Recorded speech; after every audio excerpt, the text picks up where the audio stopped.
Now, I asked Google what were the most commonly searched questions related to customer service. And the question that had one of the highest search volumes was, what is good customer service?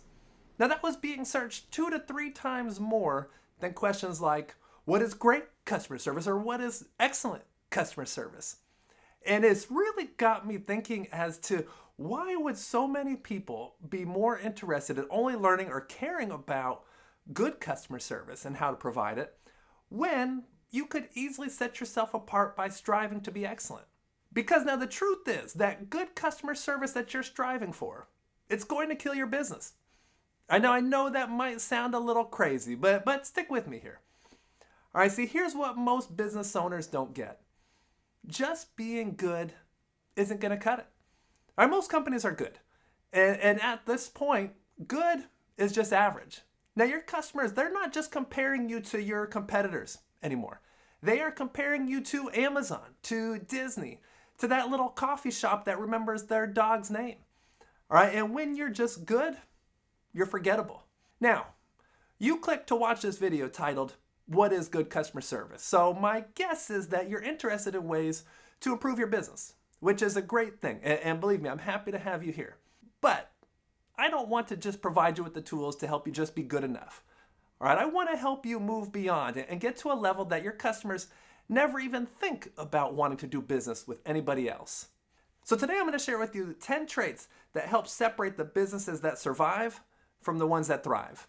All right, and then more importantly, how you can turn each one of them into a loyalty-driving, profit-boosting machine. All right, so number 1, responsiveness and proactive anticipation. All right, let's start with responsiveness. Most businesses think that being responsive means answering the phone by the third ring or responding to emails or inquiries within 24 hours. All right, wrong. Here's the difference. Now, good service, and what most people expect at this point, is to receive a response within 24 hours. As customers, we've almost been conditioned to just expect that from most companies. Now, excellent service is receiving a phone call, an email, or a text back in under an hour, preferably even faster than that. All right, now, I realize that there might be a need to research some information before you can actually get back to the customer with a full response. And that's understandable. All right, but if I'm the customer and I receive that call, that email, that text, at least get it right away. That at least lets me know my message has been received. They're working on it and will get back to me with a full response. Now I'm feeling a little bit better and more confident that I'm actually going to receive a response. All right, otherwise, if I'm just sitting there waiting, hoping to hear back from somebody, I'm likely reaching out to other companies now. And I'm more likely to go with the company that I hear from first. Now let's also look at responsiveness from another perspective. So good service responds, whereas excellent service anticipates. So picture this, your delivery truck breaks down.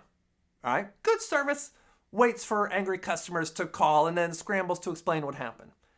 Excellent service, they're already texting customers with updates. They're offering discounts or arranging alternatives before anyone even knows there's a problem. So here's what you can do in your business.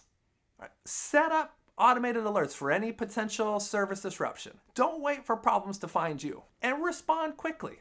All right, there are few things that help you stand out more and few things that feel better than being the company that calls back to an initial inquiry and you hear, wow, that was fast. I can't believe you're already reaching out to me. That is a wonderful way to separate yourself from just about everybody else out there. All right, so number 2, care equals emotional intelligence plus action. All right, how often do you feel like a company or employees of the company actually care about you? Yeah, they care about your money and how much they can get out of you as possible, right? But rarely do I ever feel like someone truly cares about me, the individual. And I think this is where most businesses completely miss the boat.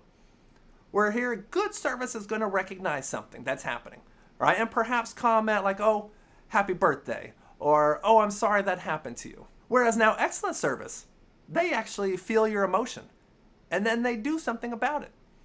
And so my dad actually just told me a story about this recently that highlighted this perfectly. Now he was out to eat with his mom and they were out at Raglan Road out here at Disney Springs. It's an Irish pub.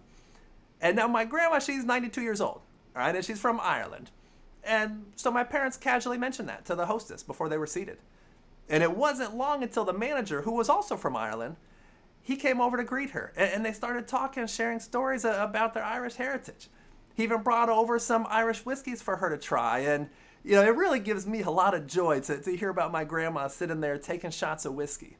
I wish I was there with her when this was happening. Now, there was no extra charge. This was just pure human connection.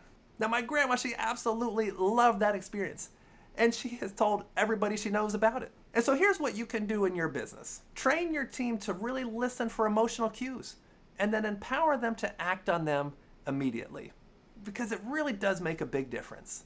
So number 3, active listening and the power of remembering.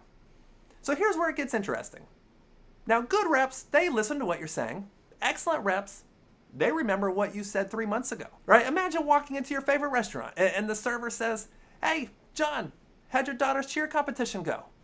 Want your usual table over by the window?" All right, now that's not just service, that is relationship building. And relationships, they are worth their weight in gold. So here's what you can do in your business. Create a simple customer note system. Track personal details, preferences, and past conversations, and use them. And you will be amazed at the power that remembering a detail about somebody can have.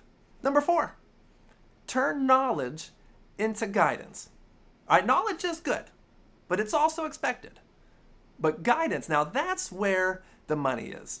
All right, because anybody can recite product specs, but can your team guide customers to the best solution for their specific situation? All right, so here's what I mean. Let's say a customer comes in, they ask for product A. Good service is going to sell them product A, because that's what they asked for. Excellent service asks questions, discovers that they actually need product B, and in the process, saves them money.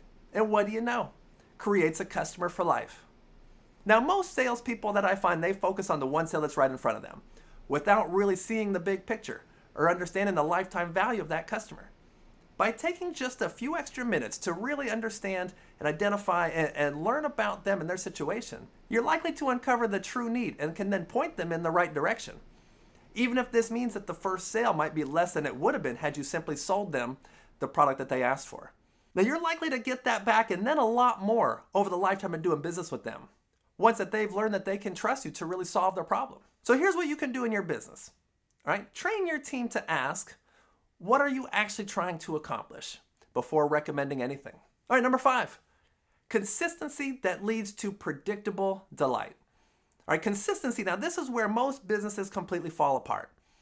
Or good service means that you are solid most of the time, but the experience can vary based on what shift you're dealing with or which employee you happen to be interacting with that day. Whereas excellent service now, every single interaction feels like magic, every single time, no exceptions. I could think about it, companies like Disney, Chick-fil-A, Dutch Bros Coffee, you know exactly what you're getting before you walk in the door. And it's because of that predictability that people go out of their way and spend way more money than they should. Now here's what you can do in your business. Learn every possible customer touch point. Create standards for what excellent service should look like at each point. Measure them, obsess over them, and then reap the rewards of ongoing customer loyalty. Number 6, turn courtesy into genuine connection. All right, so when my daughter Trinity, when she was 4 years old, she asked me one time what I do for work. All right, and thinking about how to explain customer service to a 4-year-old, I told her we teach people to be nice to other people. And she just kind of stared back at me and said, shouldn't they already know how to do that? Yeah, it was so cute and true, because everyone should know how to do that, right? That's something that we all learn at a young age. But it goes a lot deeper than that too, because being nice is needed, absolutely. But there is a lot more to it. And it's the genuine connection that I think has become so rare today. Now I'm talking about real eye contact. Eye contact that says, I see you, I know you're there. All right, compliments that aren't just scripted, but actually feel genuine. It's seeking out customer contact rather than avoiding it. It's asking questions about your day that you actually want to hear the answer to. All right, now that's the kind of stuff that it can't be faked.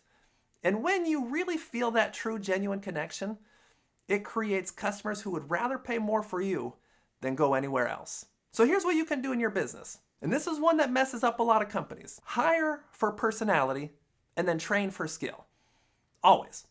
All right, because just about anybody can learn the technical aspects that it takes to do a job. But it is next to impossible to teach somebody to be nice or caring and empathetic when they haven't been that way for the majority of their lives? Believe me, you will save yourself a lot of time, money, and heartache by following that one piece of advice. Number 7, identify problems and then create recovery moments. All right, here's where excellent companies really make their money. Now, good service fixes problems. Excellent service turns screw-ups into loyalty gold mines. All right, your food is late, good service remakes it. Now, excellent service, they comp the meal, throw in dessert, give you a gift card, have the manager personally apologize with a handwritten note. All right, now that customer has just become your biggest advocate out there. So then take it a step further. Identify the problems or issues that your customers consistently have. And if you're not sure where to start, just ask those that work on the front lines. All right, because they hear it and deal with it every single day. Then bring a group of team members together, start brainstorming ideas for ways to either eliminate those issues altogether or at least find ways that you can alleviate them. So that way when they do happen, now there is a process in place so every single team member knows exactly how they can be a hero in that moment for their customers. So here's what you can do in your business. Create a service recovery playbook. And then when things go wrong, go overboard to make it right. Number 8, follow up and take ownership. I always follow up. Now most businesses think that this means sending a how did we do email. I know that's not follow-up, that's lazy. But real ownership, that means calling back to make sure that you actually were able to solve their problem. You're checking in a week later, you're taking responsibility. Now don't be one of those companies that stops following up, stops contacting after the sale has happened. Now here's what you can do in your business. Now assign ownership of every customer issue to one person. They own it until that customer is absolutely thrilled. Number 9, personalization. Now using my name, that's good. Knowing exactly how I like my experience, that's excellent. All right, because you're a barista that knows your drink, you're a mechanic that knows your car's quirks, you're accountant that knows your business inside and out. This isn't just service, all right? It's relationship currency, and it is worth more than any discount you could ever offer. So here's what you can do in your business. Track preferences, habits, and history, and then use technology to remember some of the things that humans tend to forget. Now, number 10, communication and experience design. Now this is the last one, and this is a big one. All right, good service, they keep you informed. Excellent service designs the experience so that you never feel confused, frustrated, or lost in the first place. Every step is smooth. Every transition is seamless. It feels effortless, but it's actually the result of obsessive planning. Now here's what you can do in your business. Map every step of your customer journey. Eliminate those friction points and add wow moments. So now here's the $1 million question for you and your business. Are you settling for good enough? Or are you ready to dominate your market with excellent service? Because here's the truth. All right, your competitors are probably stuck in good enough mode, which means there is a massive opportunity sitting right in front of you if you're ready to turn your service into a profit-generating machine. And I've got some things that will help you do this. All right, down there in the video description below, you're gonna find a link to my Stand store. All right, and within there are 3 free resources that you can use to build a loyalty-driving customer experience. All right, the first one is the Ultimate Customer Experience Checklist. And this is going to be used to help you identify areas where you might be falling short. All right, next is our Customer Experience Mapping tool. Now this you can use to really map out each step of your customer journey in any given process and builds in excellent service moments along the way. And I'm also linking to a video right up here that you can use that's gonna show you exactly how to use this tool. All right, and then finally, you'll get access to the top 5 service mistakes that companies make and really kill businesses, and learn exactly how to fix them and avoid them in your business. All right, you can grab all 3 of those for free down there in the link below. And if this has really opened your eyes, if this video has been helpful as to what's possible, go ahead and hit that like and subscribe button.